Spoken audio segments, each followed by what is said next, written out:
Hello, and welcome to the rooftop of Sigma's San Francisco office and our December launch event. Today, we're going to walk you through the latest innovation from Sigma's product and engineering teams. Now, I will say this is pre-recorded, so say hello to our videographer, Riley. But we'll see who we encounter as we walk through our office. Today, we're going to be talking about the hottest topic in tech right now, AI, with our CTO and co-founder, Rob Woollen. You'll also meet some of the product and engineering team that's building out Sigma's AI vision. Then, we're throwing it back. I'm talking old school BI, pivot tables, reporting, and exporting.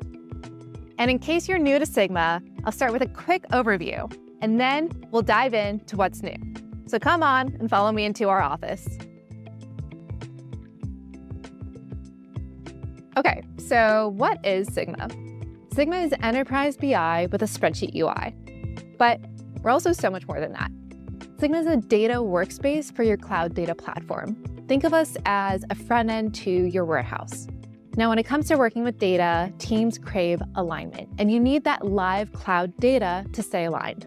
With Sigma, there's no worrying about data in disparate source systems, or extracts, or even users going to a dashboard just to download a CSV straight to Excel. Now, because we built Sigma from day one to have a table format and a live cloud connection, we are highly performant at scale. With Sigma, you can query trillions of records in seconds. Can your legacy BI tool do that? Now, speaking of innovation in the space, we're also the first and only BI tool to enable write-back functionality. So if you need to do scenario planning or forecasting, if you need to edit data or add human context to data, Sigma allows you to do this and write that data back to the cloud. And I'm happy to share that while this write-back functionality has been available for Snowflake and Databricks customers for a while, we're now adding another warehouse connection, Amazon Redshift. So if you're a Redshift customer who's been interested in Sigma for a while, if you need that write-back functionality, now is the time to check out Sigma. So clearly we believe that we are the innovators in the space, but let me put it this way. If we weren't the innovators, then why would the old legacy guys be trying to catch up to what we've been doing for years? Now, let's show you Sigma. Here we are in Sigma, directly connected to our cloud data platform. Unlike traditional BI tools, there's no data extraction or duplication. Everything stays secure and live within the warehouse. I can explore data sets of any size with no performance lag. Sigma can analyze trillions of records within seconds. Now, Sigma feels like a spreadsheet, but it's powered by your cloud data warehouse or lakehouse. You can apply formulas, filters, and conditional formatting to tables, write spreadsheet formulas, and leverage pivot tables and lookups just like you would in Excel. Only now it's scalable, collaborative, and cloud connected. With this intuitive spreadsheet interface, it's easy for business users to self-serve data. You're never stuck on someone else to get the analysis that you need. But if you do prefer to write SQL, we give you that option as well. You have an integrated first-class experience for writing SQL in Sigma. Anything you do through the Sigma UI can be referenced by SQL, and anything you write in SQL can be referenced by Sigma. You choose the right tool for your job, always. Now, let's look at the dashboard experience. With Sigma's grid-like interface, building compelling dashboards is effortless. I can drag and drop charts, tables, and even drill down into specific data points to answer ad hoc questions, all in real time. We provide every chart type you expect, along with Sankey diagrams, waterfall charts, KPIs with trend lines, and custom plugins. Plus, Sigma's scheduled exports ensure that you can automate report delivery of critical data. But we'll talk more about that during the launch. But to wrap it up, I'll touch on the ways that Sigma enables you to automate your data work through our write-back capabilities and the Sigma Actions framework. With write-back in Sigma, you can update, edit, and enrich data. Authorized users can input forecasts, budgets, or operational data directly into the warehouse. This ensures that your data stays centralized and up to date.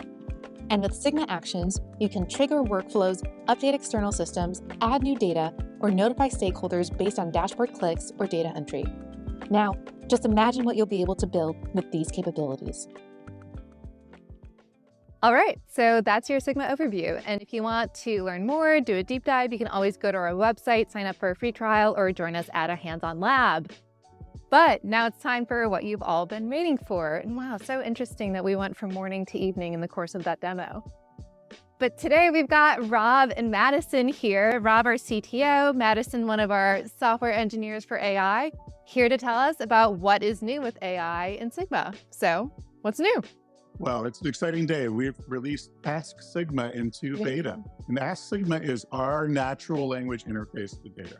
Lets business users ask a question and have AI come up with the answer. I know there's been a lot of existing systems that do this, but what we built we think is really special because it focuses on 4 really important principles. The first one is discovery. So we think that people have no idea what to ask one of these systems. They see just a blank screen where they can type into it. So we've really focused on, we want the AI to show you a bunch of things that you can react to. But of course, you can steer it with your own questions or your own input. And then when you do ask it a question, one of the most important things is, how do you understand what the AI is actually doing for you? So we've really focused on transparency. It walks you through the steps that the AI is taking and shows you step by step every little bit of progress that the AI is taking in a language that you can understand. Third principle, control. So just like in a spreadsheet where you want to be able to say, what if I change this 3 to a 4? Or what if I tweak this? You should be able to take anything the AI does and quickly offer up different options for it. And so everything in the AI interface is meant to be playful. You can tweak it, you can control it, you can take it on different directions. And finally, the last principle is a path forward. Everything that Ask Sigma builds for you, you could always bring it into a Sigma workbook, and then you have full control over everything the AI built for you, and you can take it onto any sort of analysis you want to do yourself. Can we see a demo? Yeah, of course. Let me show you. Great. Welcome to the Ask Sigma interface. Here you can ask questions about your data, and Sigma will work to provide answers for you. Let's start with a question like, what are sales by month for the last 12 months? And see how Ask Sigma performed. Sigma analyzes your query and attempts to identify the most relevant data source. We'll revisit this process in a moment. Next, Sigma works to generate an answer. This might take a little bit of time, so let's chat about the dataset and exploration involved. For example, Sigma selected the Plugs Electronics Hands-On Lab dataset instead of the Daily Order Profit dataset. It made this choice based on a match between the query and the dataset description, along with the usability metrics. From there, Sigma applies filters, in this case, selecting the data from the last 12 complete months. Then it groups the data by month, calculates the sales using quantity and price, and generates a summary chart. This chart shows sales data, but if you'd like to adjust the analysis, it's simple. You can update the calculation directly or make changes using natural language. For instance, you could ask for profit margin instead of sales. Sigma will rerun the analysis and generate a new chart with updated results. Let's take a closer look. Calculation now reflects profit margin instead of sales. The updated output not only shows sales by month, but also includes additional analysis that can be incorporated into a Sigma workbook. For example, I can select sales by month, revenue by month, and cost by month, and bring them into a Sigma workbook for deeper analysis. And that's how you can use Ask Sigma to explore your data and uncover new insights. This is amazing. And now I know that some customers have been experimenting with it already. So what have you been hearing feedback-wise about Ask Sigma? Customers have really appreciated the trust. And so I think for a lot of business users, watching the AI do something that's magic is cool, but then it's hard to understand what did it actually do for me. In a lot of the existing systems, you really don't get any sort of idea about like, why did it choose a particular table, or it sends you a bunch of SQL or Python, and it's very hard for any sort of business user to understand what those code means. And so we've tried to focus instead on saying, when we give you a data source, we give you a bunch of context about it. If I told you this data source is used in a lot of the most important analysis in your company, that's a pretty good signal that it's a good data source. If I told you, hey, here's a very simple to understand spreadsheet formula, it's something that you as a user can inspect, can understand what the AI did for you. And so that has really resonated with a lot of our customers and helped them get over sort of the magic factor of AI. As a daily Ask Sigma user myself, for me, it's almost less about the answer that I get at the end. I love seeing the step-by-step analysis that Ask Sigma is doing and kind of being able to inspect it along the way or edit it. We really wanted to focus on making sure that the interface that we released was something that would be trustworthy and would bring our customers back. We didn't want to just release, our first attempt where a customer might get a response that they don't understand, don't trust, and then they don't come back to Ask Sigma again. So we really wanted to take time, take cycles to iterate and make sure that the interface was exactly how we wanted it to be, and make sure that it was something that the customer would trust and want to come back to. This is not the first time that we've talked about AI on a Sigma product launch. Both of you two have been on our product launches before talking about AI. So Rob, tell us, what are some of the other ways that you can integrate AI with Sigma and your data? Absolutely. We have a great feature called AI Query that, I think from the start with Sigma, we've been trying to make it so that we can take a lot of the great technology and the underlying infrastructure like Snowflake or a Databricks or Google's BigQuery and make that usable by a much larger audience. And we've done that with AI as well. So those warehouses these days, they include built-in models for things like summarization or sentiment analysis, but you had to be sort of a programmer to actually leverage that. And so we've made it as easy as calling a function like sum. You can just directly leverage it in your workbooks. And we've seen some really neat applications of this where people are taking that technology and they're bringing it into their applications and building out really cool analysis in Sigma. Yeah, I think it's great. Basically, if your warehouse provides LLM functions via SQL, you can call on them in Sigma and really apply AI to your data at scale.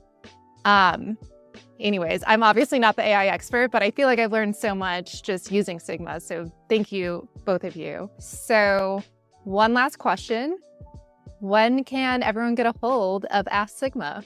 So Ask Sigma is already in beta for some of our customers, and we look forward to expanding it to other users. So hopefully you as well. Sweet. Alrighty. Riley, let's get to our next appointment. Alrighty. So now we're going to go downstairs, talk to a few more folks. Wow. Speaking of which, hello, Kaela and Zalak. Fancy seeing you here. Hi, Mallory. You guys got a few minutes to chat for our product launch? Totally. Sure. Awesome. Okay. So Zalak, you've been on our product launches before talking about embedded analytics with Sigma. You also lead the strategy on the infra side for our PM org. And Kaela, you are one of our enterprise customer success managers who works with enterprises that have really complex security requirements. Yeah. So think you can tell us about what's new with the enterprise security front? Sure. So for our large enterprise customers, they oftentimes have a complex environment where they have multiple warehouses, each backed up by their own authentication method. So now in Sigma, you can have that complex environment all in one, which basically means, think, for example, if you have a Snowflake connection and a Databricks connection, each backed up by OAuth, or you have maybe two Snowflake connections, one backed up by Okta and one backed up by Azure. So it's a total game changer for our large customers who need that diversity and that flexibility. And I'm really excited. Yeah, and we are also introducing a new way that you can use OAuth. Historically, we have had a client ID and a secret, which is a great way to connect via OAuth to different connections. But we are also introducing JWT-based OAuth, so which are JSON web tokens or JOTs, however you want to call them.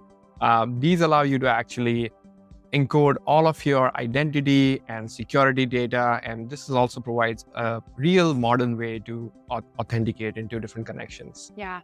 Last thing is we now support PKCE or PIXE.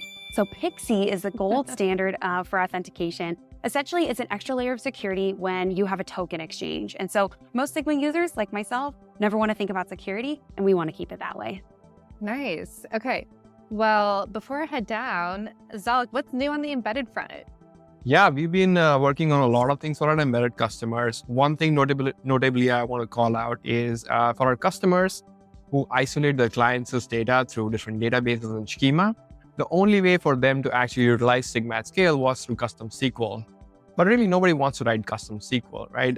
The Sigma is made for the business user. So the idea here is to move all of the complexity down at the admin level. And for the business users like you and me, we can just go about creating workbooks. The way it will work is that the admin will configure the client and the database or schema mapping at the connection level. All of this configuration will now flow down to different workbooks or data models that people like you and me will create.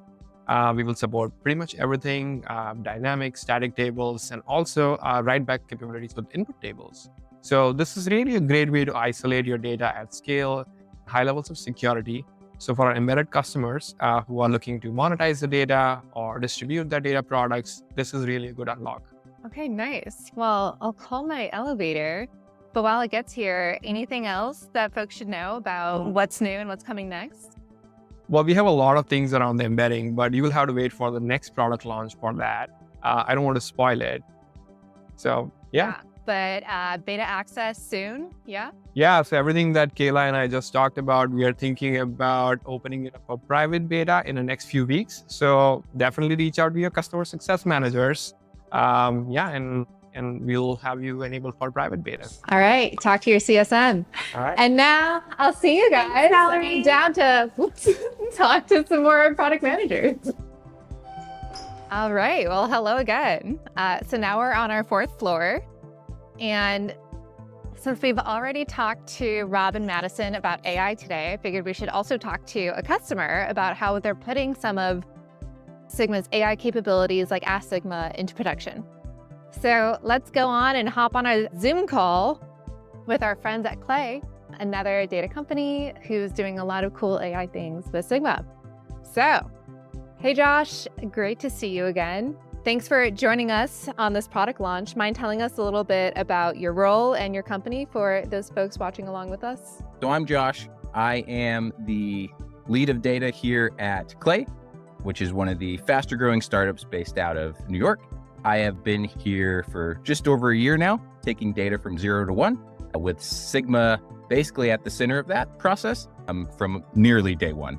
Clay is one of our early access customers with Ask Sigma. Could you maybe tell us a little bit about how you and your team have been using it now and how you hope or plan to use it in the future? For example, our engineering team wants to understand very simple, hey, we released this thing, like how many people are engaging with it, right?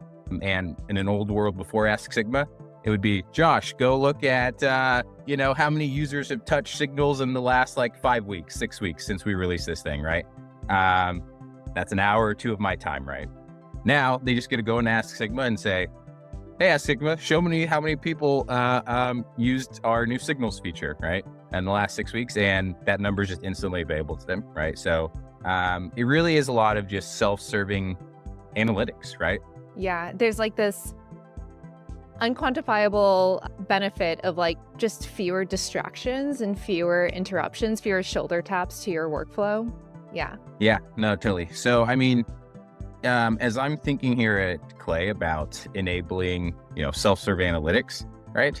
I think Ask Sigma is going to play a huge role in that. So have you used the Ask Sigma feature where it delivers the result or other things that you should look at and gives you the option to open that in a workbook?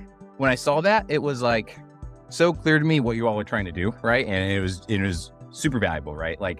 As a data person, I know that one of the hardest parts to an analysis is just getting started, right? Understanding where to start. And I think that feature is so genius in that it kind of solves that problem, right? It says it answers your question and then nudges you to go further. And what I imagine that does for, myself, but also those less technical people is push them into that notebook so that they can take, what's been started and start building on top of it, right? Because it really is just that initial rolling of the ball that needs to happen for people to go deeper and find, what they're looking for. Yeah, and there it's a great concept of upskilling the workforce. How can we use thoughtful AI like Ask Sigma to teach people the questions that they should be asking? What I've noticed, right, is that you all have designed it in such a way that, it's not a simple ask it a question and get out a response, right? It's ask it a question and then let me show you every step I've taken to identify the source, show you what other relevant sources there might be, and then show you the logic it took to define certain variables, perform certain calculations, apply certain filters. It's literally all there within the UI so that anyone at the business with a decent amount of business sense, can look at that flow of logic and understand, okay, I think something might have ended up slightly off here. Let me go back and restate my question to kind of coax AI to rethink that problem a little bit and give it an accurate response, right? And I think that's a absolutely genius way to design it, right? I was pretty enamored with it when I saw it designed in that way. Yeah. Josh, thank you so much. It was so great chatting as always. We'll see you around and I gotta go talk to some other folks. See y'all around. Thanks for having me. Alrighty. Okay, so obviously we've had a lot to share about AI today, but let's be real. It's not just about the new school of BI. There are so many classic old school BI features that matter to so many organizations and workflows. So let's talk about how we're making them better at Sigma. Hey, folks. Hey, Mallory. Alrighty. Okay, so we're here with Akshay, one of our PMs, Ayonika, one of our analytics engineers. So we're talking about old school BI. So tell me, why do people love pivot tables so much? That's a great question, Mallory, especially after AI. Yeah. Like, people still need to explore their data. The best insight people get from their data is when they explore the data, and that also helps them out figure out what questions to ask the AI. Pivot tables is how you explore data. It lets you compare multidimensional data pretty fast, and you can slice and dice data fairly easily. And as you know, like most of our business users use Excel and pivot tables in an Excel, and now you can do it in Sigma at the scale of your cloud data warehouse. And Ayonika, I mean, you're a big pivot tables fan, right? And our marketing team here loves pivot tables. One of the things that we were doing this morning is we were looking at campaigns and their month-over-month spend. And the reason that we love looking at it at a two-dimensional reporting is because it's extremely concise and just streamlined and just easy to look at. Nice. Okay, so we love pivot tables. We understand that you all love pivot tables as well. They're not going away. So how are we enhancing pivot tables in Sigma? So we have two big things coming out in pivot tables. One is custom subtotals. So what custom subtotals let you do is you can now compare different aggregates of the same data in the same view. For example, you want to compare how a city is performing to the average of the state. Now you can use custom subtotals to do it. If you want to see how your beginning of period and end of period inventory is working out, you can use custom subtotals to do semi-additive or non-additive aggregates. And you can now compare that within the pivot table. Now, the other more exciting thing that's coming out that actually supercharges custom subtotals is hierarchies. So, Mallory, most data you work with, and even Ayonika, is not in a columnar format. They have a parent-child relationship. And a lot of times, standard users cannot think in terms of SQL columns. Hierarchies let our users work with the data with the parent-child relationship and the structure in their mind. So for example, if you have a P&L, you can now filter and work with the data in your profit and loss statement, the way you imagine it and the way you think about it. You don't have to convert that into a sequence state. So that's what hierarchies let us do within the context of a pivot table. So yeah, now that I was telling you about a profit and loss statement, but everyone in a finance team, you have a profit and loss statement, but they all don't want the same data at the given point of time. They still want to see it every day in a context that they like. For which we've developed bursting, and Ayonika is a massive user of bursting within Sigma, and I know that because of our dashboard stats. So I want Ayonika to talk about bursting because she's the expert. Yeah, and I think one of the very cool things that we're currently doing at Sigma is making it super easy to export reports to multiple recipients and ensuring that each recipient only gets reports relevant to them. This is commonly known as bursting, and it's a huge time saver for reporting. When I'm in Sigma, I just select the table or visualization that I want to send. And I select scheduled exports. From there, I just choose the option for email bursting, and then I define how to split up the report and which recipients to send it to. It's amazing that in just a few short clicks, I automate the delivery of my custom reports to many different recipients, like every manager at Sigma. I can even define additional conditions that will trigger an export when certain conditions are met. Like, I use this feature daily to keep managers updated about everything, from sales to marketing to hiring. Wow, this explains why managers pings at 9 a.m. every day. The first one. It's your to blame, Ayonika. Yeah, I love it. And I also love how it's reflective of the ways that we are taking Sigma's unique capabilities and stringing them together to automate workflows that we need to find a way to do. So I think Akshay and I are going to go post about the press launch now. I think it's time to do that. Thank you very much Before for I that. get my next thing, yeah. All right, well, I'll see you guys. See you. Yeah. So now we're going to head this way. You just heard about some of the ways that Sigma makes data more actionable and accessible for business users. But don't worry, we haven't forgotten about the data teams who, of course, make all of this work possible behind the scenes. So while we're on this floor, let's go chat to one of our PMs, Erica Chase, who can tell us more about what's new for data teams in Sigma. Hey, Erica. Hey. Got a few moments for our product launch? Of course. So tell me about some of the things you've been working on for data teams in Sigma. For sure. We've done a lot of things to improve materialization in Sigma. Of course, we recently launched data models, and with the launch of data models, all of the benefits of workbook materialization are now available in the Sigma semantic layer.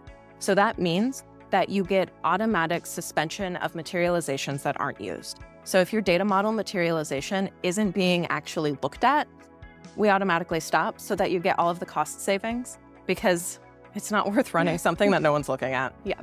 The other benefit that we recently launched is an integration into Snowflake dynamic tables. Now, the nice thing about the Snowflake dynamic table integration is that you get all of the benefits of the dynamic tables basically for free. So what that means is if your materialization is running, but the data in Snowflake hasn't updated, we don't run the materialization. And also, if your data has only updated 100 rows of a billion row table, then the dynamic table knows that and only updates those 100 rows with incremental materialization rather than rerunning the entire query. And of course, as the dynamic table technology improves on Snowflake sides, all of those benefits are automatically seen by all of Sigma's materializations as well, because we're built on that technology. So my favorite part about this integration is that it automatically benefits everyone who is materializing on that Snowflake connection. So that means that business users who may not even know what a dynamic table is and maybe barely know what materialization is, still get all of the benefits. That's awesome. And it sounds like another great way that Sigma makes the latest, greatest innovation from your data warehouse accessible to your team immediately. Exactly. That's always the goal. Nice. Now, one last thing that we've been doing for materialization is that we've launched dependent materialization. So what that means is if you have an upstream materialization that exists in Sigma, rather than having to say, all right, the parent materialization needs to run at 9 and the child needs to run at 9:30 and hopefully that first one's finished, we just say, run this when the parent's done. Benefit of that is when you don't have to worry about managing all of the different schedules, but also it means that if there happens to be a problem with the parent, all of the children are automatically held and we're not trying multiple materializations and running up that compute when, we already know it's not going to work. So there's just a lot of management headaches that automatically go away. So it sounds like it's huge for workflow improvement, for fostering collaboration, being more efficient. And I mean, speaking of improvements that we've made for data teams, we did launch our dbt semantic layer integration recently. So we've always had a robust integration with dbt core, but if you are a dbt cloud user and you leverage the semantic layer, you can very easily push your metrics and logic up to Sigma to be leveraged by the rest of the business. Yeah. And 100%. So before I head out, any other last updates that data teams should know about? Yes, we've recently launched 2 new regions that you can deploy Sigma onto. So you can now deploy Sigma on Azure EU or AWS East. So when you're spinning up a new Sigma instance, you just have a few more options on where it should be hosted. That's great. Love to hear it. Well, I'll see you around. All right, take care. We're going to head this way. Now, so you just heard about some of the improvements that Sigma is making for data teams, along with the incredible enhancements that we have for our business teams. So Sigma is not just either or, it is a central place for your business and data teams to come together and work around data. We often hear customers say that Sigma is like the bridge between their business teams and their data teams. Now, come with me and we'll chat with Rob. Hey, Rob. Hey there. Nice outfit change. Well, thank you. There's always something new at Sigma. Alrighty, so today we've had a great time celebrating some of the recent innovations from the product and engineering teams. Your teams, congratulations, by the way. Thank you. So we've had a ton of great new enhancements to the platform, including customizable subtotals and pivot tables, hierarchies. Wait 1 minute. Before you wrap things Stipo. up, I have some exciting news to share. So I'm Stipo, and we've been working on something big, and we're ready to share with you a sneak peek. And that is what we see as the next evolution of business intelligence, and that is data apps. So data apps are low-code flexible solutions built on your cloud data platform. They're optimized to capture decisions, drive action, and run repeatable processes. Now, let me give you an example. If you're trying to tackle the challenge of sales forecasting, sales teams have to wrestle with spreadsheets, with emails, as well as disparate tools in order to come up with their forecasts. Now with Sigma, we're changing the game. Using a combination of existing and new features, input tables, actions, and modals, anyone can build a data application directly within Sigma. For instance, you can build a customized sales forecasting app for your organization. Here's how it works. A sales rep can enter or adjust their forecast directly within the product, combining their own context with the data available in the warehouse. The data is written back to the warehouse in real time and available for any querying or analysis downstream. With a single click, users can trigger workflows such as approvals or notifications. For instance, when a rep updates their forecast, their manager automatically receives notifications to review and approve. If a manager needs more information about a deal, they can click to open a modal that's going to show them the additional context that they need and lets them ask the questions about the deal. And they can get answers from an LLM in the warehouse in real time. And the experience in this application can be customized based on the persona. The sales reps and their managers have entirely different but complementary views to do their jobs on the joint data. This standardizes the forecasting process and reduces errors when multiple people work together. And this is just one of many applications you can consolidate within Sigma. And by building on top of your existing data platform, your apps are inherently secure and scalable. And that's just one example of how you can use data apps. Now, you can join us at our virtual conference in March to learn so much more and see so many more ways that you can use this technology.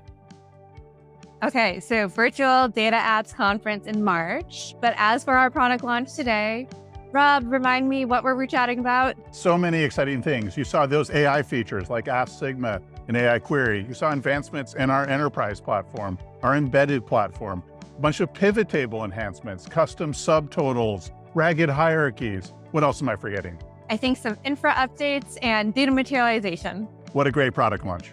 Right on. Well, it's been amazing having y'all here today. Thank you for joining us.